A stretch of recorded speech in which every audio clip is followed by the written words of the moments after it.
Hello. Welcome to another video of the Nerd Herd. There's my beautiful face, or whatever you like to call it. Anyway, as I said, welcome to another video of the Nerd Herd video, whatever you want to call it. Today we're going to talk about the Zelda Timeline and what portions of it don't make sense. So, if y'all don't know, um, yes, I'm excluding Breath of the Wild and its sequel, uh, who's it? Tears of the Kingdom, because in my mind they're kind of on their own. I'm also excluding any non-canon games because they really don't affect the story or affect what I'm going to talk about. But the Zelda timeline is broken, and I'm going to rant about it because it doesn't make any sense. So, um, let's go through the parts that do make sense. The unified timeline up until Ocarina of Time, which includes Skyward Sword, Ocarina of Time, and all the games in between. I think Four Swords, not Four Swords Adventures, Four Swords, and another game are on that time. I think the Minish Cap is on that timeline, is on the unified timeline before Ocarina of Time. That will make sense. Good, cool. Um, it's really at the break in Ocarina of Time that it really doesn't make sense. Again, let me explain what the parts that do make sense to me, and then we'll keep going on. The adult timeline, and I'm going to explain it for y'all who aren't ingratiated in the Zelda lore. The adult timeline, basically the timeline where Link, after his 7-year seal in the Sacred Realm, where Link comes out on the other side as a 16 to 17-year-old, depending on how you view his age at the beginning of the game. That's the adult timeline, is 17-year-old Link, where he goes on, defeats Ganondorf, and adult Zelda sends him back to his childhood. That makes sense. So far, so good. So far, so makes sense. It's the timeline where the final battle takes place, and as a reward, the hero gets sent back to his childhood to relive his childhood. Okay, I thought that was broken. Never mind. Sorry, I get easily distracted. Whereas Zelda, at the end of the game, says, "Hey, give me the magical time travel flute," and sends him back to his childhood to relive his childhood. That's the adult timeline. And as a result, there is no hero when Ganondorf inevitably rises up again. So, that leads to the events of Wind Waker, Spirit Tracks, Phantom Hourglass, and I think there's one more game on that timeline. I don't remember which. There's so many Zelda games, y'all. So far, so good. So far, so makes sense. A timeline where a child and an adult's body gets sent back to their childhood, leaving that timeline intact to experience events of its own. The child timeline, it also makes sense. So, um, the child timeline, okay, again, makes sense. Send Link back to to his childhood to relive it, to give him the opportunity to live a normal life. Thus leading to the events of Twilight Princess and Majora's Mask. Makes sense. So you take one person from one timeline, kick them out of that timeline to this timeline. Makes sense, essentially.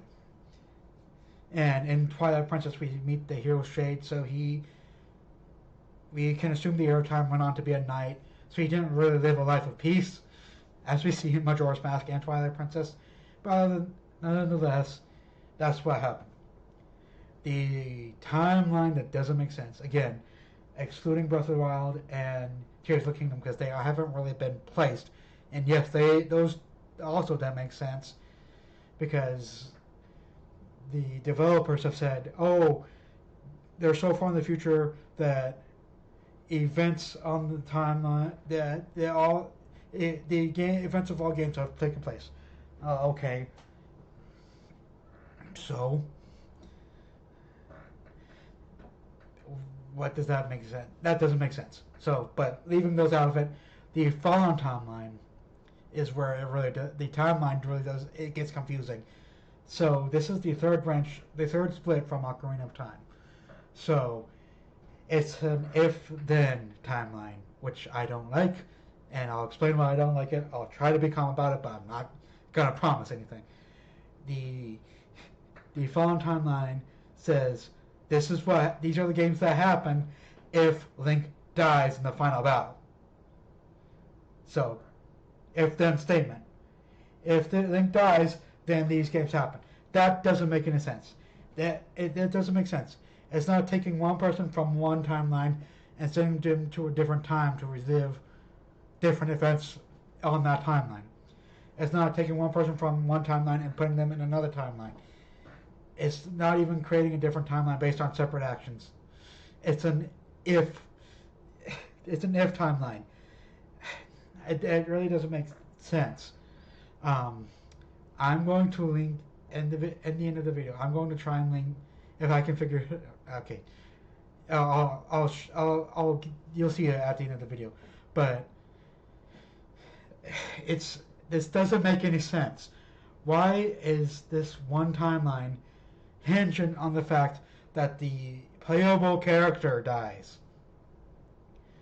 If one instance of a playable character dying, or the hero, however you want to denote Link, I'm going to denote Link as the playable character because it's from his vantage point that we experience the game.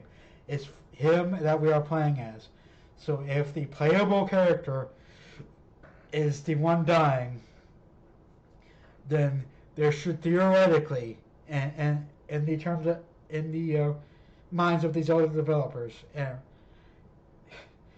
if Link dies, then that should create an infinite amount of timelines where all the other heroes throughout, all the other playable characters, all the other versions of Link throughout the entire Zelda timeline and other video games besides, there should just be infinite timelines sprouting. These other timelines shouldn't look like a straight line with 3 prongs on it. It shouldn't look like a mangled fork. It should look like a fir tree with just timelines just sprouting out all over the place. Again, I'm not going to call out anybody, but in terms of myself, I'm not the most skilled gamer, and there have been times playing, whether it's playing Kingdom Hearts, Legend of Zelda, or another story game I have, where I have died, where I have lost all my health, and Link has fallen on the ground, and the "you died" screen pops up, which means that creates another timeline because Link died to a random choo-choo in a field somewhere.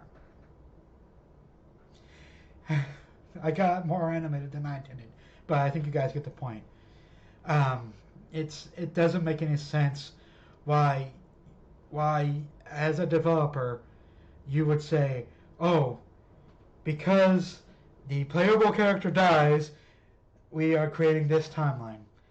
Now, as far as it goes to fixing it, this is where the video I referenced earlier comes in.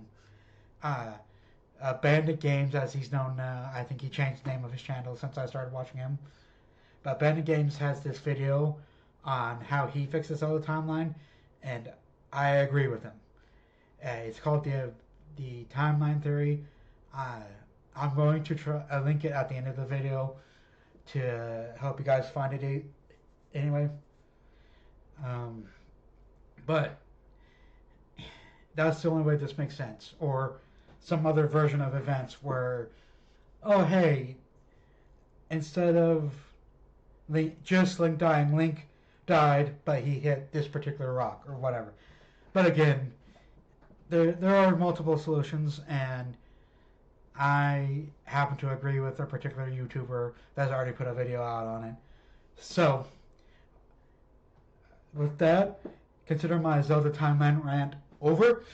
I will, if you want to watch the Bandit Games video where he discusses the timeline, the timeline split. Uh, that should pop up now. If you like this video, like, subscribe, comment. Um, and if you want to see more Zelda videos, click the Zelda playlist I'm going to put up on screen as well. Alright, see you guys later.